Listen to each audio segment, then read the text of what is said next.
ఈ ల్యాండ్ ఎప్పటి నుంచి గుడికి సంబంధించింది, ఇప్పుడు గురుద్వారా వాళ్ళు వచ్చేది మాకు సంబంధించి అంటున్నారు.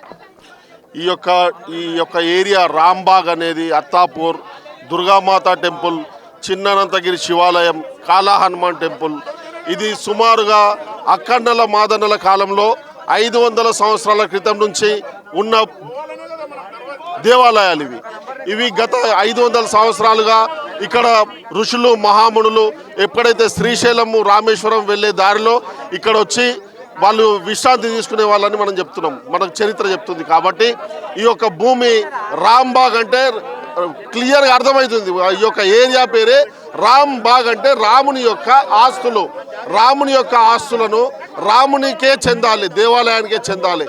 ఇది యొక్క దేవాలయానికి చెందిన భూమిని 500 సంవత్సరాల్లో లేకుండా ఈరోజు కొత్తగా వచ్చి ఇవి మా భూములు అనడం కరెక్ట్ కాదు. ఇవి దేవాలయ భూములు, ఇవి రాంబాగ్ భూములు, ఇవి సీతారామచంద్ర స్వామి దేవాలయానికి చెందిన శివాలయం. ఇది ఒక టెంపుల్ సిటీ. ఇక్కడ అన్ని దేవాలయాలు, కాలా హనుమాన్ ఉంది, అనంత పద్మనాభ స్వామి టెంపుల్ ఉంది, దుర్గామాత టెంపుల్ ఉంది, శివాలయం ఉంది, రామాలయం ఉంది.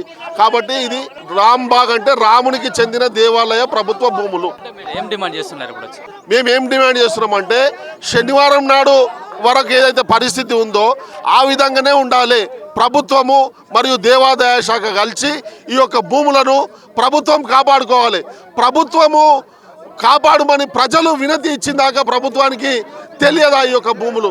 ప్రభుత్వ భూములను ఎక్కడైతే ప్రభుత్వం కోసము ప్రజల కోసం వేలం పాటలు పెట్టి కోకాపేటలో అమ్ముకుంటారు. మరి ఇలాంటి భూములు కబ్జాలకు గురవుతుంటే అధికార వ్యవస్థ, అధికారంలో ఉన్న తెలంగాణ ప్రభుత్వము ఏం చేస్తుంది?